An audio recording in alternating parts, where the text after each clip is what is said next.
सो लोगोफोर बे समावहाय नोंथांमोनखौ आंनि नैबे गोदान मोनसे भिडिअआवहाय बरायनानै लाबाय। आसा खालामो नोंथांमोना बयबो मोजाङैनो दङ आरो लोगोसेनो नोंथांमोनखौ आंनि नैबे इउटिउब चेनेल बड' जार्नि इउटिउब चेनेलखौ अन्नानै बयखौबो नुसनबायदोंब्ला एबा हाबफैबायदोंबा गिबियावनो साबस्क्राइब खालामनानै लानो थाखाय बयखौबो गुरैयै खावलायहरबाय। स' लोगोफोर नोंथांमोना बुजिखाबाय जानांगौ दिनैनि भिडिअआ मानि सायाव जागोन।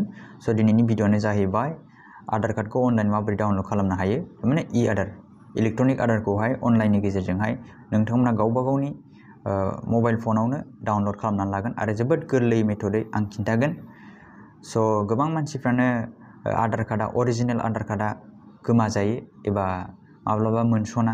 थ' बे समावहाय नोंथांमोना मा खालामनो हायो, अनलाइननि गेजेरजोंनो बे आधारखौहाय डाउनलड खालामफिनबाय थानो हायो। खनसे खननै नङा, गोबांबार नोंथांमोना मा खालामनो हागोन, अनलाइननि गेजेरजोंहाय बे आधार कार्डखौ डाउनलड खालामनो हागोन।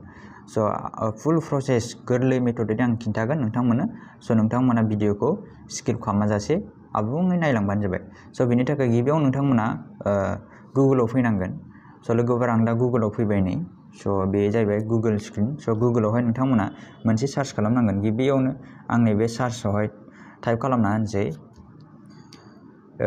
आधार कार्डनि अफिसियेल वेबसाइटआ जाबाय UIDAI। बेबायदि सार्च खालामनानै होबानो नोंथांमोनाव बेबायदि गेवगोन। स' बेबायदि गेवनाय लोगो लोगो नोंथांमोना गिबियावनो नैबे फार्स्टनि अपसनखौ नोंथांमोना नुनो मोनखादों नङा होमबा? नैबे फार्स्टनि अपसनावहाय आं नोंथांमोननो खिथानो।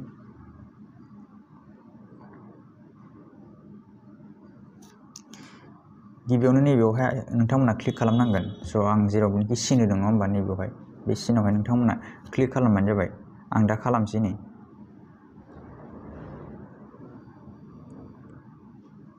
आं दा क्लिक खालामबाय। क्लिक खालामनाय लोगो लोगो नोंथांमोनाव बेबायदि इन्टारफेसआहाय गेवना फैगोन। बेबायदि इन्टारफेस गेवनाय लोगो लोगो नोंथांमोना मा खालामनो हायो, स' बेवहाय गोबां रोखोमनि लेंगुवेज नोंथांमोना सेलेक्ट खालामनो हायो। स' दा आङो इंलिसाव सेलेक्ट खालामसै।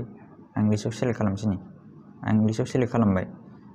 सेलेक्ट खालामनाय लोगो लोगो नोंथांमोना जास्ट दसे वेट खालामथ'।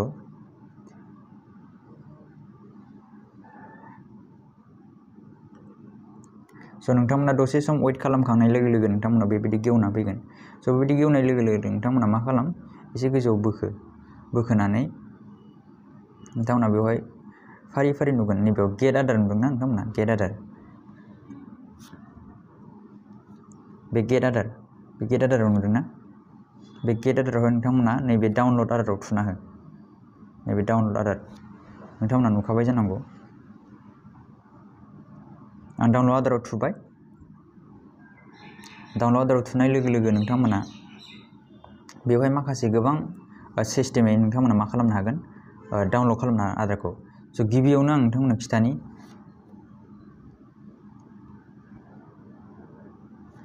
नै फार्स्टआवनो आधार नाम्बार। नोंथांमोना जुदि आधार कार्डआ दंखायोबा बेयाव आधार नाम्बार थागोन नङा होमबा? आधार नाम्बारजोंबो नोंथांमोना डाउनलड खालामनो हागोन। आरो नङाब्ला नोंथांमोना मा खालामनो हागोन, enrolment ID number. Enrolment ID नाम्बारखौ दा बहा मोनगोन होननानै गोबाङा सोंनो हागौ। स' नोंथांमोना जेब्लानोखि आधार कार्डखौ एप्लाइ खालामगोन अब्ला नोंथांमोननो जेरैखि रिसिप्ट हरो नङा होमबा, बे रिसिप्टआवहाय इनरलमेन्ट आइडि नाम्बारा थायो। दा भार्चुवेल आइडि, स' बे भार्चुवेल आइडिया मायाव थायो, आधार कार्डआव थायो। ओमफ्राय नैबे SID बे जाहैबाय नोंथांमोननि बे एप्लाइ खालामब्ला मेसेज बा बहाबा फैना होयो बे। थिग बेबायदि नोंथांमोना बेबायदि आइडिखौ मोननो हायो। दा जेनेरेलि नोंथांमोना जेबो कनफिउस जानांगौनि गोनांथि गैया। जास्ट नैबे आधार नाम्बार आरो इनरलमेन्ट आइडि बे मोननैनि गेजेरजों नोंथांमोना डाउनलड खालामनो इजिसिनाव हागोन। स' नोंथांमोननो आं दिनै खिन्थागोन। फार्स्टआवनो आं नोंथांमोननो दिनै अनलि आधार नाम्बार, स' बेजों माबोरै डाउनलड खालामनो हायो आं बेखौ दिनै नोंथांमोननो खिन्थागोन। आरो जुदि इनरलमेन्ट आइडिजों नोंथांमोना डाउनलड खालामनो रोङाब्ला नोंथांमोना खिन्थाहरनो हागोन। आं बिनि सायावबो भिडिअ लाबोनाय जागोन। स' बिदिब्ला आं खालामसै आधार नाम्बारजों माबोरै डाउनलड खालामनो हायो। दा आं नैबेवहाय आधार नाम्बारखौ थुनोसै।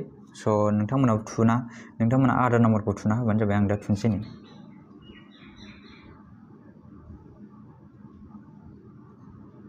थुखांनाय लोगो लोगो नोंथांमोना केपचा थुनांगोन।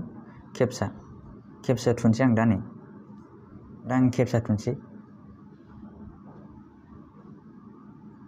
लोगो नोंथांमोना मा खालामदो बेखौ, नोंथांमोना नुदोंना सेन्ड OTP होननाय मोनसे अपसन फैगोन। केपचा थुखांनाय लोगो लोगो नोंथांमोनाव सेन्ड OTP दंगोन। आं दा सेन्ड अटिपिआव थुनसै। सेन्ड अटिपि थुनाय लोगो लोगो नोंथांमोना नुबाय नै OTP successfully dispatch to your Aadhaar registrar नै लोगो लोगो फैबाय बे आंनियाव लोगोफोर। दा आङो बेखौहाय अटिपिखौ सोना होनसै। नैबेयाव नोंथांमोना नुखादों अटिपि, नैबेयाव आं अटिपिखौ सोबाय नै। स' बिनि सिगां आं नोंथांमोननो मोनसे खोथा खोन्थाना होनि। नोंथांमोना नैबेखौ नुदों जानांगौ, बेखौ नुदों ना? Do you want to mask Aadhaar? स' गोबां मानसिया बेयाव क्लिक खालामनानै डाउनलड खालामो आधारखौ। स' नोंथांमोना बेयाव क्लिक खालामनानै डाउनलड खालामनाङा। थ' वान्ट टु मार्क्स होनदोंना? स' नोंथांमोना मिथिखायो मार्क्स गानोबा नोंथांमोननि मोखांखौ माबायदि नुयो? नुजोबा नङा होमब्ला? खावसेल' नुयो, मेगनाव नुयो। थिग बेबायदिनो do you want to mask Aadhaar बेवहाय जुदि क्लिक खालामबा नोंथांमोना मा मोनगोन? आधार नाम्बारा माने फुल माने कमप्लिटलि नोंथांमोना नुनो मोननाय नङा। मोनब्रै मोनबा थ' बेफोरबायदिल' लास्ट डिजिटफोरखौल' नोंथांमोना नुनो मोनगोन। स' बेनि थाखायनो बेखौ क्लिक खालामनाङा। जुदि नोंथांमोना बेबायदि नांगौ जायोब्ला नोंथांमोना डाउनलड खालामबा हागोन। स' आं एडभाइस खालामो नोंथांमोना बेयाव क्लिक खालामनाङा, बेयाव क्लिक खालामालासे डाउनलड खालामबानो जाबाय। स' आं दा डाउनलड खालामसै नै, आं अटिपिबो सोबाय। आं दा अटिपि सोखांबाय। स' नैबेयाव नोंथांमोना नुबाय भेरिफाइ एन्ड डाउनलड। आं बेयाव क्लिक खालामना होनसै।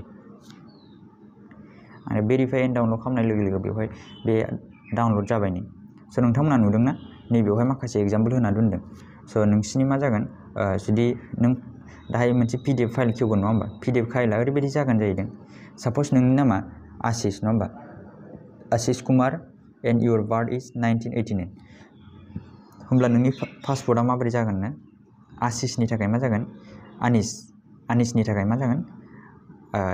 ANIS, थारमाने नामनि फार्स्ट 4 डिजिटआ जागोन, बेबो केपिटेलाव। आरो बेनिफ्राय मा जागोन? टटेल 8था जायो नालाय, फार्स्ट 4 डिजिटआ जागोन नामनि 4था डिजिट। आरो बिनि उनावहाय मा जागोन?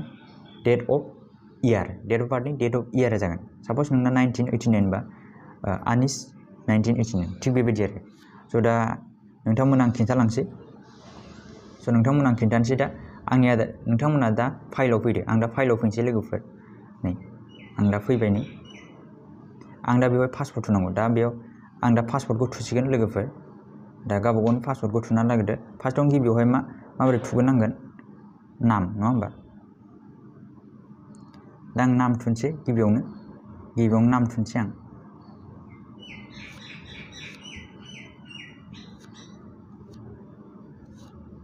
नाम थुखांनाय लोगो लोगो मा होदो? अपेनाव थुदो।